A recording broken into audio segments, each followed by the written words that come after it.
स्वागत है आपका हमारे YouTube channel Shekhawati maths academy में। आज हम प्रश्नावली 2.4 करने वाले हैं।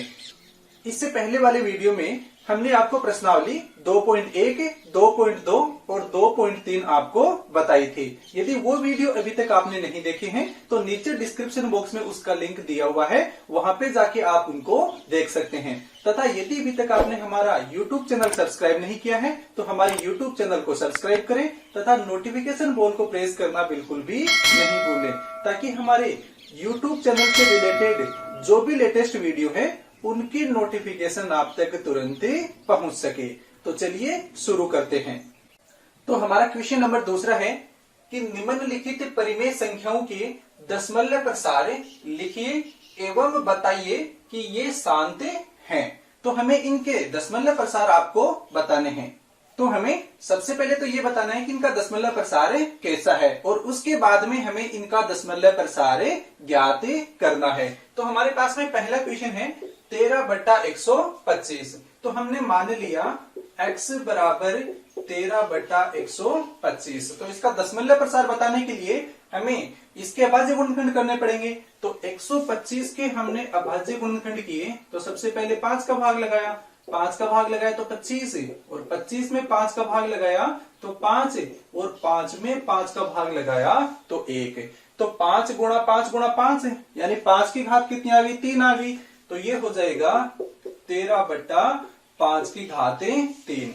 तो इस हर के अभाज्य गुणनखंड में हम देखते हैं कि यह 2 की घात n और गुणा 5 की घात m के रूप का है या नहीं है। यहां से देखने से पता चल रहा है कि इसके अभाज्य गुणनखंड में 2 और 5 के अलावा अन्य कोई भी अभाज्य संख्या नहीं है। अतः यह 2 की घात n और गुणा 5 की घात m के रूप का है। और यदि 2 की घात n गुणा 5 की घात m के रूप का है तो दशमलव प्रसार कैसा होगा? शांत दशमलव प्रसार होगा। तो चूंकि यह 2 की घात n और गुणा 5 की घात m के रूप का है और इसके रूप का है तो इसका दशमलव प्रसार कैसा होगा? शांत होगा। अतः दशमलव प्रसार शांत होगा। तो अब हमें इसका दशमलव प्रसार ज्ञात करना है और दशमलव प्रसार ज्ञात करने के लिए हम क्या करेंगे? ये जो नीचे हर का अभाज्य गुणनखंड है इसको हमें 10 की घात के रूप में बनाना है। तो यहाँ पर जितने इसमें कम पड़ेंगे उतने से हम नीचे गुणा करेंगे और उसी संख्या से हम ऊपर भी गुणा करेंगे। तो हमारे पास में परिमेय संख्या है x बराबर 13/5 की घात 3। अब यहाँ पर 5 की घात 3 है तो इसको 10 की घात 3 बनाने के लिए हमें 2 की घात 3 से गुणा करने की जरूरत पड़ेगी, क्योंकि 5 तो हमारे पास में पहले है। इसको हम 2 की घात 3 से गुणा कर देंगे तो 10 की घात 3 हो जाएगी। तो इसको हमने नीचे भी 2 की घात 3 से गुणा कर दिया और ऊपर भी 2 की घात 3 से गुणा कर दिया। तो हमारा कितना हो गया? 13 गुणा 2 की घात 3 का मान कितना हो जाएगा? 2 गुणा 2 गुणा 2 यानी 2 को 2 से गुणा किया 4 है और 4 को 2 से गुणा किया 8 है। और नीचे ये कितना हो जाएगा? 5 गुणा 2 की घात 3। अब 13 को 8 से गुणा करेंगे तो 13 8 कितना होता है? 104। तो ये तो हो जाएगा 104 और ये हो जाएगा 10 की घात 3। तो 10 की घात 3 बराबर 104 तो अपना ऊपर है और 10 की घात 3 का मतलब 1000। 10 गुणा 10 गुणा 10 और 10 को 10 से गुणा किया 100 और 100 को 10 से गुणा किया तो 1000। अब यहाँ पर हमारे पास में 3 जीरो है और इसका हम सीधा सीधा भाग लगाएंगे तो हमारा दशमलव कितने अंकों के पहले आ जाएगा? 3 अंकों के पहले आ जाएगा। तो ये हो जाएगा 104। तो 1 2 3 अंकों के पहले हमने दशमलव लगा दिया तो यहाँ पर दशमलव हो गया। तो हमने 3 अंकों के पहले दशमलव लगा दिया और दशमलव के पहले हम 0 लगा सकते हैं। तो हमारे पास में आ गया 0.104 और यही इसका दशमलव प्रसार हो जाएगा। तो इसमें दूसरा क्वेश्चन आपको करना है। तीसरा क्वेश्चन इसमें मैं आपको बता रहा हूं जो कि वेरी मोस्ट इंपोर्टेंट है और कई बार एग्जाम में पूछा गया है। तो तीसरा क्वेश्चन है 49/500। तो हम मान लेते हैं कि माना x बराबर 49/500। तो सबसे पहले हमें इस हर के अभाज्य गुणनखंड करने पड़ेंगे। तो इस 500 के हमने अभाज्य गुणनखंड किए तो 500 में 2 का भाग लगाया तो 250। 250 में 2 का भाग लगाया तो 125, 125 में 5 का भाग लगाया तो 25, और 25 में 5 का भाग लगाया तो 5। अब 5 है, इसमें 5 का भाग लगाएंगे तो कितना आ जाएगा, 1 आ जाएगा। तो इस तरीके से हमारे पास में इस 500 के भाज्य गुणनखंड कितने हो गए, 2 गुणा 2, यानी 2 की घात तो 2 आ गई।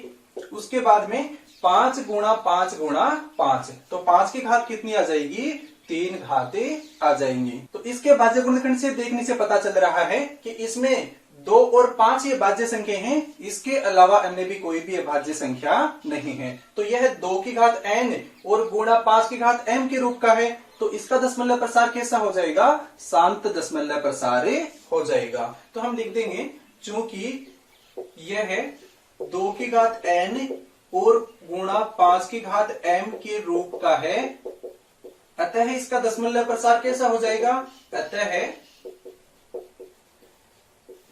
दशमलव प्रसार शांत होगा। तो दशमलव प्रसार तो इसका शांत हो गया। अब हमें इसका दशमलव प्रसार ज्ञात करना है। तो हमारा x बराबर कितना था, x बराबर 49/2 की घात 2 और गुणा 5 की घात 3। अब हमें क्या करना है, अब हमें इसको 10 की घात के रूप में लिखना है। तो देखो अधिकतम घात देखते हैं, तो 5 की घात 3 ये है और 2 की घात 2 है, यानी हमारे पास में 2 की 1 घात कम पड़ रही है। यदि 2 की घात 1 होते ही 2 की घात 3 हो जाएगी और ये 5 की घात 3 हो जाएगी, तो 10 की घात 3 हो जाएगी। तो हम 2 की घात 1 से नीचे गुणा कर देते हैं और ऊपर गुणा कर देते हैं। तो 2 की घात 1 से नीचे गुणा कर दिया और 2 की घात 1 से ऊपर गुणा कर दिया। तो देखो 49 है, इसको 2 से गुणा करेंगे तो कितना आ जाएगा, 98 आ जाएगा। और नीचे कितना हो जाएगा, 2 की 2 घात तो यहाँ पर है, 1 घात यहाँ पर है, तो 3 घात हो गई।